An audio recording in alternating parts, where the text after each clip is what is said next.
सहारा case में आज supreme court में सुनवाई हुई। 88 प्रॉपर्टी को बेचने के मामले में सुनवाई थी। हालांकि सुप्रीम कोर्ट से क्लियरेंस नहीं मिला है। बड़ी संख्या में जो पीड़ित लोग हैं, जो जुड़े हुए लोग हैं, वो इस समय सड़कों पर यहाँ पर जंतर मंतर पर है। दिल्ली पुलिस इनको यहाँ पर लाई है। क्या रहा, क्या होगा? देखिए, आज जो हम लोग जो यहाँ आप देख रहे हो, हम लोग झारखंड से आए हुए हैं और आज सहारा सेवी का मेन सुनवाई था सुप्रीम कोर्ट में। उसके लिए ही हम लोग यहाँ पहुंचे हुए थे और 10 बजे से ही हम लोग सुप्रीम कोर्ट में उपस्थित हो गए थे। भीड़ लगी हुई थी आज? जी, वहाँ करीब 500 लोग हमारे अंदर थे और 500 से ज्यादा लोग बाहर इंतजार कर रहे थे कि आज इस केस में क्या होने वाला है। तो 2 बजे जैसे ही सुनवाई चालू हुई, मुझे लगता है कि 15 मिनट में सुनवाई खत्म हो गई और पहली बार सुप्रीम कोर्ट ने यह माना है कि सहारा सेवी विवाद में हम भी एक पार्टी है। अच्छा। जो निवेशक है वो एक पार्टी है, क्योंकि अभी तक मतलब आम निवेशक की तरफ से कोई भी पिटिशन वहां नहीं किया था। हमारा एक 147/2024 जो है पिटिशन लगा हुआ है, जिसकी सुनवाई एक बार हुई है, उसके बाद से नहीं हुई।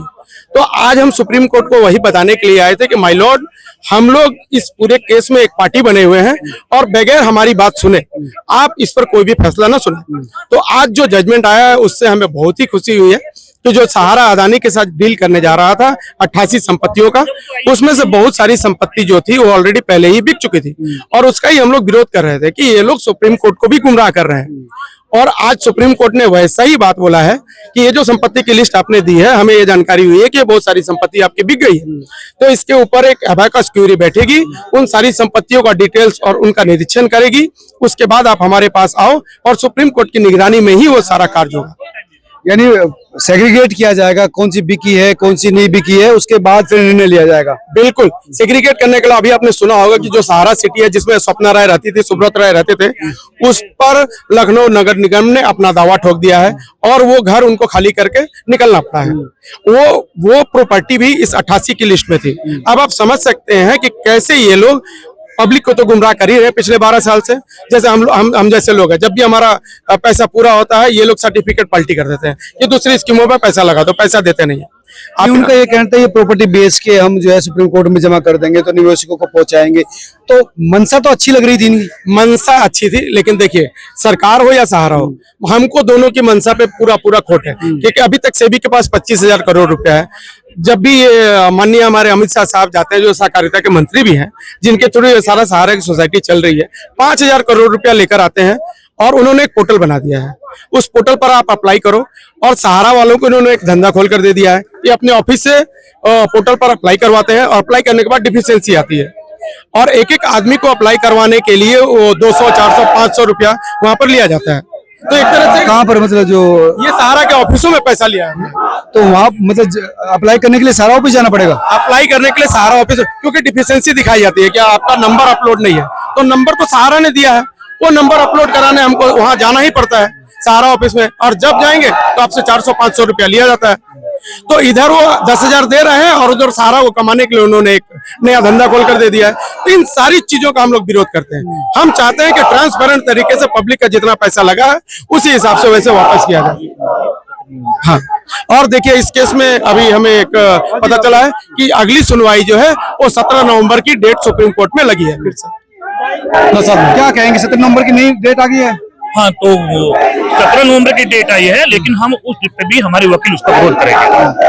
आज सुप्रीम कोर्ट ने कहा कि वो उन प्रॉपर्टीज को लिस्टेड करेंगे जो बिकी है और जो नहीं बिकी है, उसके बाद निर्णय लिया जाएगा। बिल्कुल, आज सुप्रीम कोर्ट ने जा कहा, बिल्कुल सही बात है, क्योंकि सहारा की 88 संपत्तियों में से लगभग 40% संपत्तियां बची है, बाकी 60% संपत्ति इनको बेच दी है।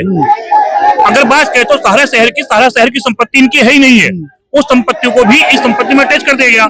आज जैसे आपको बताया गया है, बोकारो में, रांची में बहुत सारी संपत्ति ऐसी थी जो पहले ही बेच दी गई है, उसकी भी संपत्ति की लिस्ट इसमें इन्होंने ऐड किया है। तो सुप्रीम कोर्ट के स्टैंड से सहमत है? पहली बात तो आप बिल्कुल सहमत है। दूसरे चाहते क्या है, आप किस तरह से फिर ये मामला सुलझे? हम चाहते सीधा ये है कि सहारा की जितनी संपत्ति बची हुई है सारी को लिक्विडेट करा दिए, उस सारा पैसा जमा करता हूँ मैं ब्याज के भुगतान कर दूँ। लिक्विडेट करने के लिए तो अब जब बेचेंगे तभी अडानी आया था, उसको भी विरोध कर ही रहे हैं। ऐसा नहीं होता। देखिए सर, मैं इसमें एक बात बताना चाहता हूँ कि आपको कोई प्रॉपर्टी अगर नीलाम करनी है या देनी है तो आप उसका ऑक्शन करो ना। आप किसी एक व्यक्ति को क्यों दोगे? अदानी के साथ आपका क्या रिश्ता है कि अदानी को ही जाएगा? प्रॉपर्टी का आप ऑक्शन करो, 10 पार्टी उसमें बिडिंग करेगी, जो पार्टी ज्यादा बोली लगाएगी उसको संपत्ति दो। और ये संपत्ति बेचकर पब्लिक को लौटाना नहीं है, इन सारी संपत्तियों का वारा न्यारा करना है। जो अदानी और अंबानी और ये सरकार मोदी जी जो है, इनका डील हमें खूब अच्छी तरह मालूम है। आप देख रहे हो कि देश की जो प्रॉपर्टीज है, बड़ी बड़ी प्रॉपर्टीज, जितनी खजाने हैं वो सब अदानी को दी जा रही हैं, जितने पोर्ट है अदानी को दिए जा रहे हैं। तो क्या हो रहा है इस देश में? सारी चीजें अदानी को क्यों जा रही है? दूसरे को क्यों नहीं मौका मिलना चाहिए? सहारा की संपत्ति दूसरे लोग भी खरीदें और वो पैसा फिर सीआरसीएस के पास जाए और वहां से फिर लोगों को रिटर्न हो। लेकिन सरकार की मंशा नहीं होनी चाहिए। तो बड़ी संख्या में देख सकते हैं कि वो लोग इस समय हंगामा कर रहे हैं। इनका कहना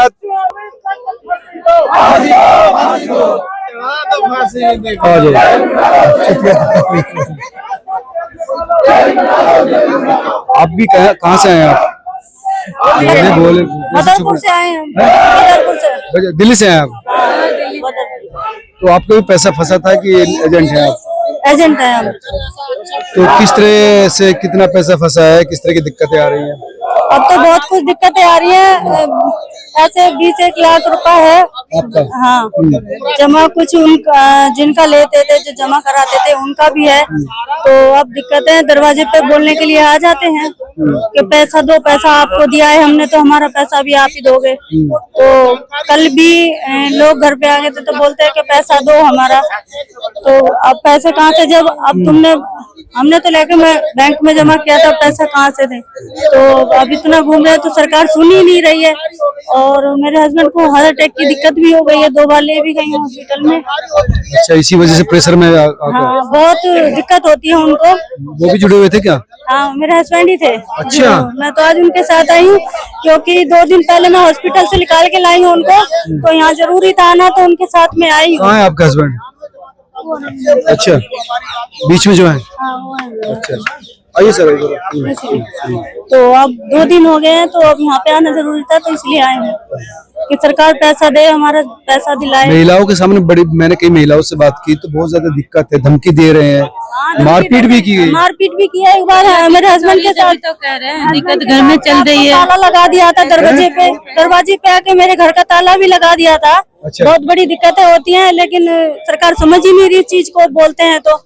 अब तो केस सुप्रीम कोर्ट में है ना? हाँ, अब तो है। सुप्रीम कोर्ट इसमें सरकार से ज्यादा अब तो कोर्ट को देखना है। कोर्ट ही देखेगी अब जी। इसीलिए। कितना पैसा था आपका, कैसे जो मैडम बता रही है आपकी मिसेज?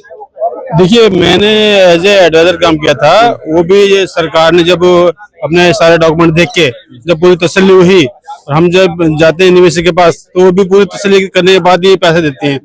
लेकिन अब स्थिति वो आ गई है कि निवेशक ये कहता है कि नहीं जी, हमने पैसा आपको दिया था। अरे भाई, आपने पैसा हमें जरूर दिया था, लेकिन वो हमारे लिए हमारी जमीन नहीं गया, वो सरकार के खाते में गया। आपको उसी सहारा के सरकार के थोड़ी सहारा के गया हो ना? नहीं, जितनी भी देखिए, मैं पूरी सभी सोसाइटी की बात करना चाहता हूँ। मैं जितनी भी जो है ना मल्टी लेवल मार्केटिंग होती है सोसाइटी, तो इसके बारे में कहना चाहूँगा। मैं था उसमें जनशक्ति में, जिसके हेड ऑफिस दिल्ली में नांगलोई में है। तो उन्होंने पूरा जो भी आरबीआई के जो डॉक्यूमेंट वो दिखाए थे, जो भी प्रक्रिया होती है कि जी सारी गवर्नमेंट अप्रूव्ड है, वो सब करके दिखाए थे। लेकिन क्या हुआ, जैसे पैसा इकट्ठा हुआ सब चले गए। जो सीनियर है वो साथ नहीं देते, वो भी अभी भी कंपनी के निदेश जो होते हैं उनकी चार्टिंग कार्यता करते हैं, जो कि प्रबंधक होते हैं। उनको पैसा थोड़ी मिलता, सैलरी मिलती है क्या उनको? वो तो सैलरी पे होते हैं अभी भी। हाँ, अभी भी है, लेकिन अभी भी कुछ है। अब तो उन्होंने बंदी कर दी है, तो हो सकता है अलग तरीके से उनको पैसा दिया जा रहा होगा, क्योंकि अभी भी निवेशक के साथ नहीं है। हम जैसे जो छोटे एडवाइजर है उनके साथ अभी भी नहीं है। अभी भी वो कंपनी के मालिकों की चार्टिंग वार्ता करने लगे हुए हैं। उनसे कहता है कि भी हाँ पैसे दीजिए। अभी भी उनको यही आशा है कि कंपनी चलेगी, कैसे चलेगी? सारे आपके अकाउंट सील हो गए हैं। आपके जो मालिक है उनको 2-2 साल जेल हो चुकी है। सारे मालिक सब भगे फिर रहे, कोई सामने नहीं आ रहा, तो कहाँ से चलेगी? बस ये कि निवेशकों को जो है वो हमें परेशान कर रहे हैं। अब सुप्रीम कोर्ट का जो निर्णय है कि अभी वो प्रॉपर्टी को देखेगा कि वो बिकी हुई है ना बिकी हुई है, उसके बाद ही फैसला देगा। हाँ नहीं सर, ये देखिए, माननीय सुप्रीम कोर्ट का हम आदर करते हैं इसका आदेश का, कि उन्होंने जो आज का आदेश लिया वो बेहतर लिया है। अगर ये वो इसलिए लिया क्योंकि हम काफी निवेशक जो पीड़ित थे सामने उनके खड़े हुए हैं। अगर ये निवेशक नहीं होते, जो पीड़ित है वो भी नहीं होते, तो शायद आज भी फैसला सरकार के पक्ष में ही जाता। सरकार इसमें पक्ष थोड़ी है, इसमें तो सहारा और निवेशक है ना। इस बात सहारा निवेशक की नहीं है, ये अडानी है, डील तो अडानी के पक्ष में होने वाली थी ना। अडानी खरीद रहा था ना उसको। हाँ, खरीद रहा था ना। अगर ये, और मेरे ख्याल से सरकार ने या जो भी है ये सुप्रीम कोर्ट गया, उन्होंने एक शायद निर्णय ले चुके थे। अगर आज इतने निवेशक या पब्लिक वहां पर नहीं पहुंचती जो पीड़ित निवेशक है, तो शायद अडानी को खरीदने का मिल जाता निर्णय, बिल्कुल उनके पक्ष में जाता, अगर हम लोग अपने साथ नहीं थे।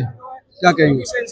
मेरा कहना ये है कि पूरे देश में सहारा इंडिया के 13 करोड़ जमा करता है, जबकि सहकारिता मंत्री श्री अमित शाह जी ने भी 10 करोड़ माना है। और ये पोर्टल के नाम पर धोखेबाजी हो रहा है। पहले उन्होंने कहा कि 10,000 रुपये भुगतान होंगे, फिर अभी 50,000 किए हैं, और इसमें करीब 5 लाख करोड़ का मामला है।